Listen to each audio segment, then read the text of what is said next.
Welcome to EPG Pathshala. We are discussing today the course on social policy, and the specific module under discussion is social risk management. My name is Sohini Sengupta and I am a faculty, the School of Social Work at the Tata Institute of Social Sciences in Mumbai. Let's look at the objectives of this module. One of the conceptual frameworks of social protection is social risk management. You were introduced to this topic in the previous module on social protection. The social risk management framework is attributed to the World Bank. What it aims to do is to create cost-effective instruments in hedging the risks that vulnerable communities are exposed to. At the end of this module, the learners will understand social risk management and its conceptualization, the efficacy of social risk management as a policy measure, and how the social risk management, abbreviated as SRM tools, work to reduce vulnerability of groups and people in society. Now, what are the assumptions that underlie social risk management? There is an increasing sense that today we live in a world that comprises of a variety of risks. We are constantly feeling the risk of many things, simple things like pollution and environmental degradation, the risk of traffic accidents, wars and conflicts, natural hazards, you name it. However, the poorer people in the society are exposed to a certain different type or category of risk, and by now you would be familiar as to what we are talking about. These exposure to diverse types of risks could be due to, again, a variety of reasons: natural hazards, political discrimination, ill health, not having obtained enough years of education, and so on. However, there are fewer instruments to deal with these risks apart from government program benefits and market support. Shocks and crises, however, have the highest consequences for the poor. So, in effect, what that means is, although all of us are exposed to a certain amount of risk in modern society, if you belong to a poorer section of the population, these risks translate into what is known as catastrophes in the lives of poorer people. It is also believed by the SRM framers that poor people tend to be risk averse, and then they tend to avoid activities that would lead to higher economic returns in the market, essentially because they are always worried about the different kinds of risks that they face all the time and what these risks would do to them. Now, if these are the assumptions of SRM, then how do we create instruments to deal with risks that poorer people face in the society? Under SRM framework, the sources and forms of risks are important. The framework talks about two different kinds of risks: idiosyncratic risks as against covariant risks. Idiosyncratic risks are essentially related to informal or market-based risks, whereas covariant risks require government involvement. This is essentially because idiosyncratic risks are things that happen to individuals or persons, basically one-off type of incidents, but not something that necessarily affects larger groups or population. As against covariant risks, which could be something, say for example, like an epidemic, which affects a larger group or group of population, like an entire community or a neighborhood or a city or a village. Covariant risks, therefore, requires government involvement. Now, what are the strategies that SRM talks about? They're similar to social protection instruments. However, the classification and the terminologies used in SRM are slightly different. You should be familiar with these terminologies because in present-day policy-making context, quite a lot of international funders as well as local policymakers tend to use instruments such as SRM while assessing the risks to which poorer communities are exposed to. So the different types of insurance under the SRM strategies can be classified as risk reduction mechanisms, risk mitigation mechanisms, and risk coping mechanisms. These are the three main institutional arrangements for dealing with risks, are exactly the same as social protection, which are Risk can be managed by depending upon informal structures of networks of cooperation like family, kinship, etc. It could be purchased from the market, or it could be provided free of cost by governments, or in other words, publicly provided. Illustrations. For example, in the context of Africa, the main source of covariant risk includes HIV/AIDS, war and conflict, seasonal variability of incomes, volatility of food prices, drought, and other types of macroeconomic shock. Now, these are the types of shocks which affect large numbers of people, and it is impossible for individuals to deal with these shocks based on informal networks of support. Idiosyncratic risks, however, on the other hand, could include illnesses or death of the adult male member of the family, breakdown of families, etc. Access to market-based mechanisms such as savings and insurance programs, according to SRM policymakers, can mitigate some effects of the risks which are seasonal or covariant. Risks may also emerge from natural hazards, for example, floods or earthquakes, or human activities such as economic policies leading to high inflation of food prices. Uncorrelated or idiosyncratic risks and correlated or covariant risks have low frequency but severe catastrophic or welfare effects, or high frequency with low welfare effects. What that essentially means is some types of risks may occur infrequently, but their effects could be tremendously hard on poorer people. Other types of risks which happen quite frequently, like illnesses and other types of idiosyncratic risks, may have lower welfare effect on population. But in real life, there is a combination of the two kinds of risks that people face, which means a large number of episodes of idiosyncratic risks might lead to a huge deficit in welfare for the individuals or groups concerned. SRM strategies are divided into three paths: prevention, mitigation, and coping. Prevention, essentially, as the name suggests, is meant to be implemented before a risk occurs. That reduces the probability of adverse risks affecting individuals concerned. Examples of policies or strategies that can protect against these kinds of risks, for example, macroeconomic policies, environmental policies, investment in higher education, malfunctioning labor markets. One can create policies to check against, to prevent risks from emerging from all these various types of processes. Mitigation. These strategies are implemented also before the risk occurs. These are undertaken to reduce the impact of risk on individuals and community. For example, in farming communities, diversification of crop patterns can lead to some amount of mitigation of risks, because one knows that dependence on one type of crop makes one vulnerable to both price volatility in the market as well as crop failures or pest infestations and other types of issues, whereas crop diversification might lead towards creating a protection for farmers who would be otherwise exposed to such types of risks. Coping are strategies that help people live through the impact of risks without much destitution.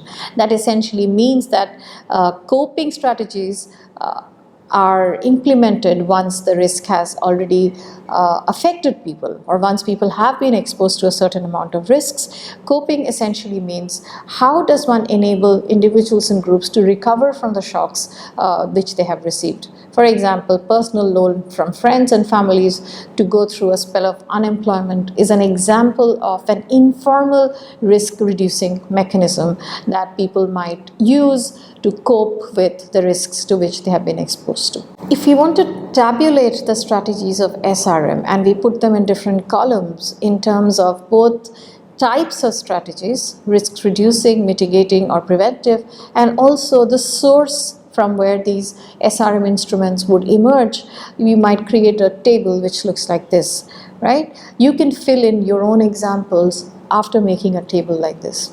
The idea is for us to understand the kind of strategies that exist out there in the real world and see if we can categorize them according to this framework. So if we start with risk reduction and we look at the different sources of risk reduction strategies, we can look at the informal box. The informal column gives you 3 examples of risk reduction strategies that individuals or communities might adopt. For example, if one is a farmer or belongs to a farming community, you simply do less risky production, basically grow safe crops. You could migrate to mitigate the effects, to reduce the risk of depending only on agricultural production or agricultural labor as an occupation and source of livelihood. In case of early childhood health, you can improve feeding and weaning practices of infants in order to improve the health outcomes of children when they grow up. So these are all examples of different types of risk reducing strategies that can be adopted by individuals at very less cost and also dependent on their own strategies and dependence on their own neighbors and friends.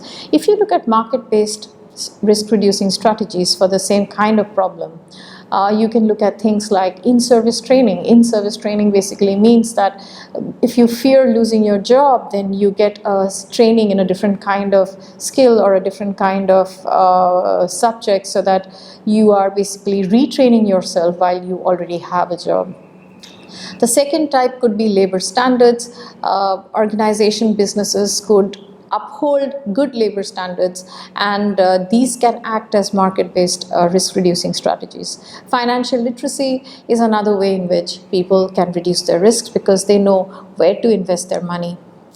If you look at the government column, or that's the public box, risk-reducing strategies could be maintaining high labor standards, which means all companies, whether public or private, uphold a certain amount of good labor standards which guarantee people a certain amount of social insurance, income security, safe workplace, and other forms of guarantees of safe livelihood.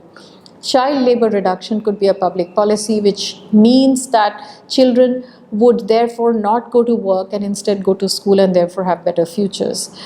Disease prevention. Large-scale diseases which affect a lot of people, creating vulnerability, can only be handled if through public policies on health, and therefore risk-reducing strategies in the public column could involve large-scale government intervention such as disease control programs. If you want to look at the second type of risk reducing strategy in SRM, which is called risk mitigation, again the same type of boxes have been created. Look at the informal column. To mitigate risks, people can hold more than one livelihood stream. They can do many jobs. Investment in human, physical, and social capital, so people build good networks, they educate themselves, they also invest in physical property. Extended family labor contract is an example of risk mitigating strategy, whereas in which you depend on your family, kinship, and other networks to obtain labor without having to probably pay a market price for the or wages. Market-based strategies could involve investment in multiple finance assets, creating microfinance initiatives, and different types of insurance for disability, for crops, for old age, etc., that one can buy in the market to insure oneself from future risks. If you look at the public column, you'll see risk mitigation strategy could involve asset transfers. So poorer people can be helped by governments by providing them with property rights or tenure security. Mandated insurance for disability, old age, and sickness. Non-contributory pensions can be created by the government to secure people from these kinds of risks. Protection of property rights for women is an example of a public initiative which mitigates risks that women might face in case of widowhood or abandonment or desertion or death of the adult male earner in the family. Risk coping mechanisms in the informal column, basically it's interesting that the strategies that you see in the informal column are exactly the type of strategies that you will find people adopting in the real world, such as selling of real assets in times of need, or sending children off to work, or depending on intra-community charity. In fact, it is the inadequacy of these coping mechanisms that allows the government to come in and fill in the gap wherever that has arisen historically. If you want to look at market-based strategies, selling financial assets, borrowing from banks, basically getting into debt could be one way in which people cope with the risks to which they have succumbed. Public interventions could be something like a disaster relief that is provided by governments when large communities are affected by natural hazards. Conditional or unconditional transfers in cash and kind made to people in need.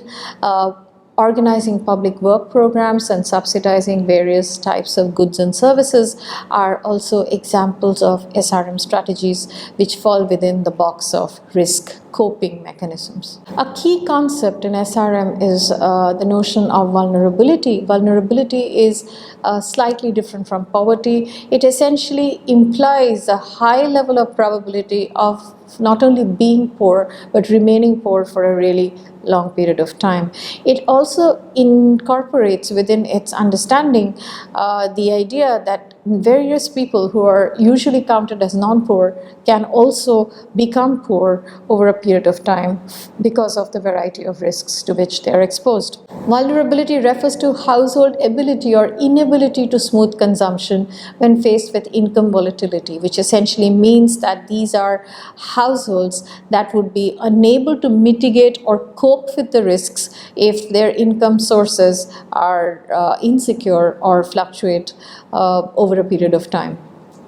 Based on gaps in access to an efficiency of risk management instruments available to the poor, the notion of vulnerability takes a different shape, because it's also the highly vulnerable people are also those to whom social security provisions or social protection mechanisms, transfers in cash and kind are not reaching properly. The inability to obtain these transfers also make people vulnerable. There's a risk vulnerability assessment methodology which the World Bank and the SRM policy framers have created, which can enable organizations or groups or societies to understand, to map the extent to which groups and communities face the risks and to what extent are they vulnerable. Some of the key questions that are asked in risk vulnerability assessments include: what are the main sources of vulnerability to poverty? What kind of shocks cause the largest damage? Comparing these risks to the available public intervention aimed at managing the social risks, the idea is to understand if certain types of risks are already present in society, and if certain groups of people are already vulnerable to those risks, then try and map these against the public interventions that exist to address these risks, and see whether gaps in terms of access, affordability, reach, etc. exists between the two of these things. Listing out the policy gaps, that is the list of interventions required to address the vulnerability and manage the risk, using different institutions and arrangements for the same. So basically the kind of tables that we showed in the previous slides, these are the kind of matrices that are created to sort of map out the main sources of vulnerability, the different types of population who are at risks, the type of risks these are, and the kind of public interventions that exist, in order to understand whether there are enough strategies existing to deal with these vulnerabilities and the extent to which these strategies are being successful in dealing with them. Some of the criticisms of SRM include that it lacks an analytical structure that is required to assess a combination of risks and their impact. Some risks have impact that are irreversible, therefore making risk management following the occurrence of risk very difficult. Take, for example, something like an epidemic, which might lead to a large number of population simply dying and making it very difficult to create risk management strategies, because the population, the vulnerable population in focus no longer exists. The SRM framework does not include strategies that do not reduce the probability of risk but mitigates the effects of shocks that result from such risks. This is a big criticism. According to this view, one needs to assess the extent to which these risks can be managed in the first place. It's not enough to deal with it once these have happened. So the lack of preparedness part of it in this framework, which means the inability to anticipate or the lack of commitment to create strategies to deal with the situation till something have happened to people, makes this strategy, which is post facto, may not be effective in reducing vulnerability. Some of the key terms in the SRM framework, such as risk, shock, effects, and impacts, are not elaborated or well defined. If these terms are not elaborated or well defined, the trouble is that one may not be able to use these as operational definitions to create measures that are countable. And if you are unable to do that, it would be difficult to understand the extent to which risks exist and map them or match them with public interventions and measure the extent to which public interventions or informal mechanisms or market-based mechanisms are working or not working in a particular society. The SRM framework does not acknowledge normative concepts as social minimum standards or that social protection was a fundamental right of all citizens. This by far is one of the more broader or philosophical disagreements with a strategy which is highly instrumental in the sense that it kicks into action only when something happens to people, and it has nothing to say about the responsibility of states or legal entitlements of citizens or the broader philosophy and the need to create redistribution or justice. Here, the language of risks and the language of mitigation makes the whole exercise to be far more simplistic than social policy measures are supposed to be. It also makes it really narrowly defined, and some people are worried that this may not lead to satisfactory outcomes because social problems and social issues are complex and they are highly interrelated. Targeting and dealing with some amount of risk does not necessarily do away with the larger instabilities or insecurities that communities and nations might experience. As the framework tends to focus on income risks and household strategies to manage the shock that results from it, it does not focus on chronic poverty, which again means that chronically poor people have been poor for a really long time, which means their vulnerabilities are both long-standing as well as deep in terms of intensity. And SRM has nothing to say about chronic poverty. It doesn't have much to say also about multidimensional nature of poverty. You are familiar with these concepts from the module that we have studied on poverty. It may be very difficult for chronically poor households to manage their risks without additional promotive social protection provided by the state. Therefore, while poor people may appear to be coping with the risks through informal arrangement, that is not necessarily always the most satisfactory in terms of social policy outcomes, provided one bases one's decisions on broader normative goals and not on narrow understanding of risk and mitigation. With this, we come to an end on the module on social risk management. To briefly summarize what we have studied and understood, social risk management is a strategy of understanding social protection based on the mechanisms and framework for analysis created by the World Bank in the early 2000s. The idea was to identify vulnerable groups and people in a society and try to see the kind of risks that these groups and people and individuals and households experience, the manner in which these groups deal with the risk, the different types of instruments that were available to them to handle these risks, and the gaps that existed between individual and household strategies, market-based instruments, and public intervention, and whether these were able to meet their goals or not. We have also looked at some of the ways in which SRM classifies social problems. We looked at the key criticisms against SRM, among which is the criticism that it tends to neglect the normative goals of social policy, and the other criticism is that the operational definitions are not sharply put forth, which makes it very difficult to implement it in the real life situation. With that, we come to the end of this module. Thank you very much for your time. You're encouraged to look at a large number of literature that exists on social risk management, including the handbook that is written by Robert Holzman, and which is called Social Risk Management and is published by the World Bank. And you're also encouraged to read Leopard G's Social Risk Management Strategies and Health Risk Exposure, which gives you a large number of examples in the context of Sub-Saharan Africa, which demonstrates how SRM works in situations that SRM works and in context where SRM fails to provide an accurate understanding of social problems.